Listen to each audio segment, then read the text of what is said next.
Bonjour à vous tous. Alors, bienvenue à cette capsule. Et pour cette fois-ci, j'ai décidé de vous présenter, à vous parler plutôt d'attention et de concentration lorsqu'on est en télétravail ou encore en Zoom ou à l'école. Alors, pourquoi j'ai pensé de vous présenter ça? Parce que depuis le 12 mars, beaucoup des personnes que je rencontre, que ce soit des adolescents, que ce soit des enfants ou des adultes, soit que vous suivez des cours, vous faites l'école en télétravail ou encore vous-même, comme adulte, vous travaillez, vous avez transféré en télétravail. Et plusieurs d'entre vous, plusieurs personnes m'ont dit trouver un peu difficile parfois, pas toujours, mais pour certains, de maintenir la concentration parce que disons-le que le télétravail ça a des impacts sur notre cerveau, sur notre concentration. Donc, il m'est venu à l'idée de vous présenter 4 aspects sur lesquels vous pouvez porter votre attention pour augmenter votre qualité de rendement ou encore votre qualité de votre performance, appelez ça comme ça, ou encore votre productivité en télétravail. Alors, c'est des choses, des principes qui sont toutes simples. Je vais les développer et en espérant que ça peut vous donner un petit coup de pouce. Allons voir le premier. Le premier paramètre, c'est l'environnement. Donc, un checklist sur l'environnement.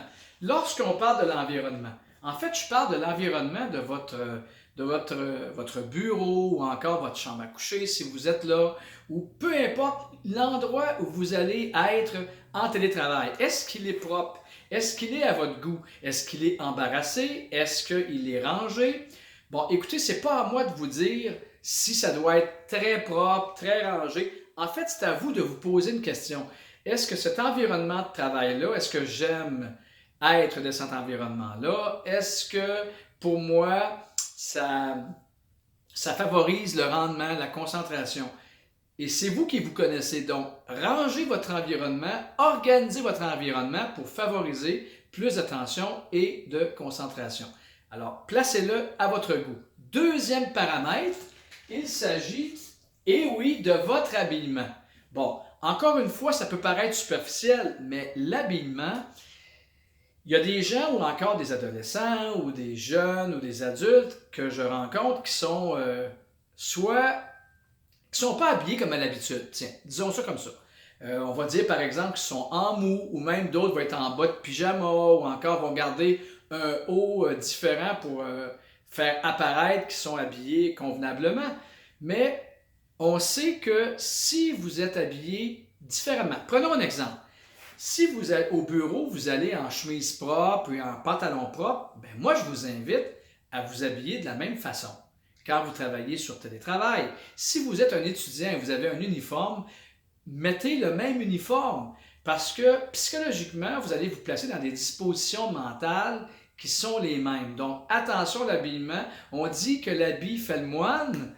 Alors, peut-être que c'est un principe ou c'est un proverbe qui est un peu vrai. Donc, psychologiquement, il y a un impact sur comment je vais me sentir quand je vais m'habiller comme à l'habitude et où je performe dans un milieu de travail ou un milieu d'études lorsque je suis en présentiel, par exemple. Donc, troisième étape, vos routines.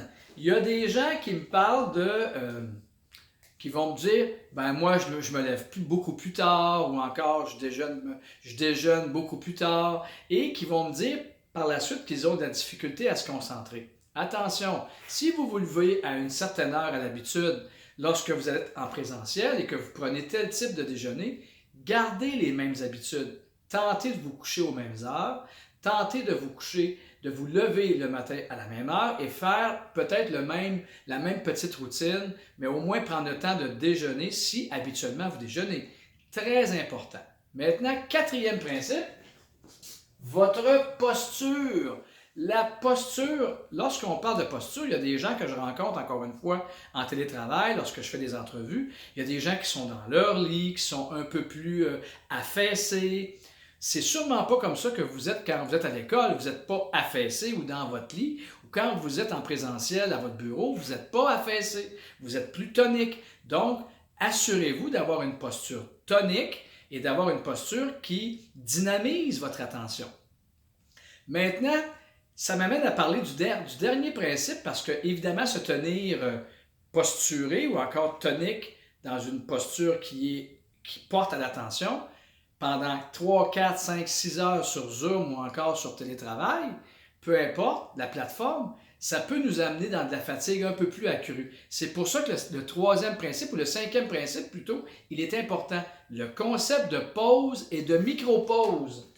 Donc, prenez régulièrement des pauses. Si vous avez une réunion en télétravail qui dure 1 heure, 1h30, bien, durant la réunion, vous pouvez peut-être vous lever, prendre quelques respirations durant la réunion sans que ça paraisse, ou encore entre 2 réunions, entre 2 entrevues, ou entre 2 devoirs ou 2 sections de leçons.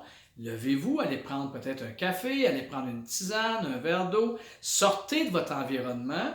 Ne prenez pas vos SMS, ne prenez pas vos courriels, ne prenez pas vos textos ou encore sur Messenger. Changez-vous les idées pendant 4 à 5 minutes. Prenez une boisson, parlez à quelqu'un d'autre si c'est possible, mais sortez de votre environnement. Donc, si je résume, veillez à votre environnement. Maintenant, veillez sur votre habillement. Suivez vos routines. Votre posture très importante et prenez des pauses et des micro-pauses régulières en cours de travail ou entre les meetings ou entre vos sections d'études et je peux vous garantir que votre attention-concentration va légèrement relever. En psychologie, on ne veut jamais aller vers... En fait, on ne croit pas beaucoup, en tout cas pour ma part, je ne crois pas beaucoup à monter des murs d'amélioration rapidement ou encore brique par brique ou avoir des grosses avancées rapides. En psychologie, souvent on va dire c'est grain de sable par grain de sable. Donc, placez un grain de sable de temps en temps et vous allez voir que votre attention-concentration pourra un tant soit peu s'améliorer. Alors, je vous remercie, je vous souhaite de bien adresser ces 5 paramètres et au plaisir de vous revoir dans une prochaine capsule. Bonne fin de journée!